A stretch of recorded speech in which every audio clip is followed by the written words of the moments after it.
to the video showing my W946. I renumbered this tram to 946. As you can see the paper I'm using to renumber. I haven't renumbered the sides yet. There's still got 981 I just noticed.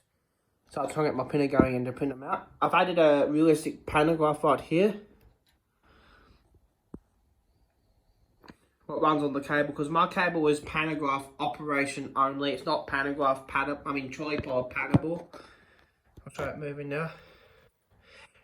It's also been redestinated as well to St. Vixen's Plus Route 30, as it Narford did run the 30s, but now it only runs the city circle W8 now.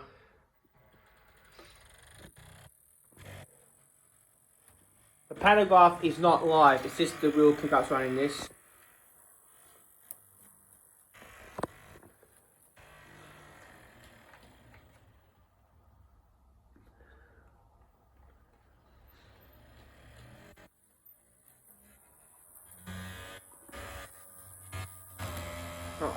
That's what I mean about snagging with me the railway. And that's caused by the solder. I've got to get rid of that solder bit there.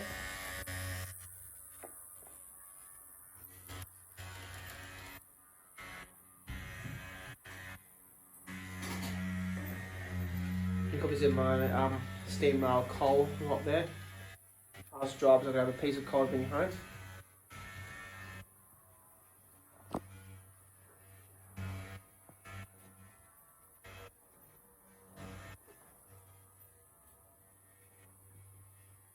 I fitted a pantograph because this overhead's fitted for pantograph operation, not trolley pole.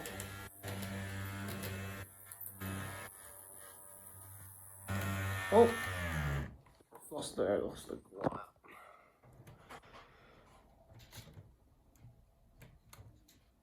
I'm glad the power cab controls have the emergency stop feature where you can press this red button there and kill the power instantly. Go back and see if it goes fine in the cable.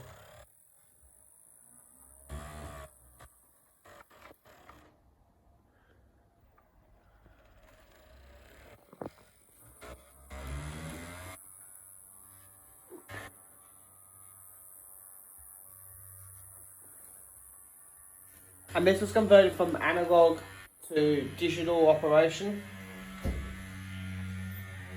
DCC is digital, analog is DC current.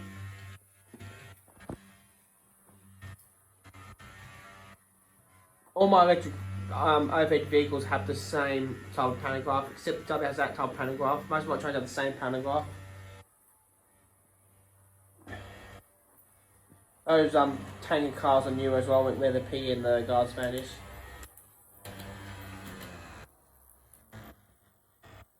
Let's have a closer look. The pantograph locks down quite easily. If I push it down, it will lock. And it will wiggle it out and it will come back up. I'm going to run around one more time and then park in its parking spot.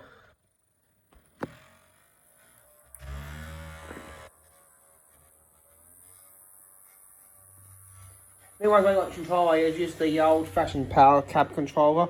Used to have a Digitrax DCS50, I think, or 51, but they didn't stop when I bought a new this one.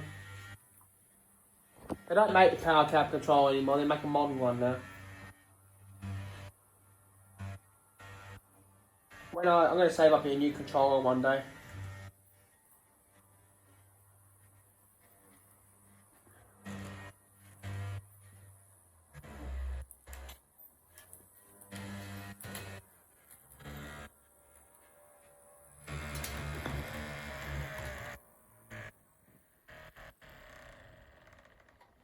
Yep, I think I went too far.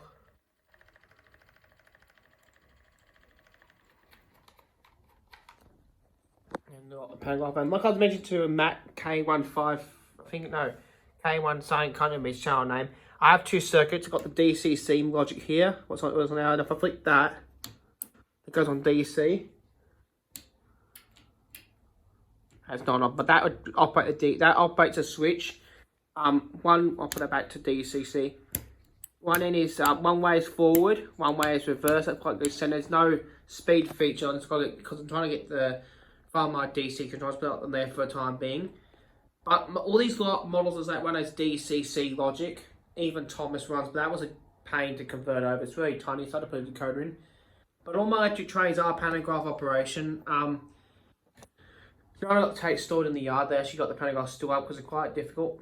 Like I mentioned, you can see the original pantograph on the L there, like I mentioned to my friend Matt, and then there's the new one, which sits underneath the wire. I won't run that now because I did a video about that a couple of days ago, but that's my W model I've modified with a realistic pantograph on the roof.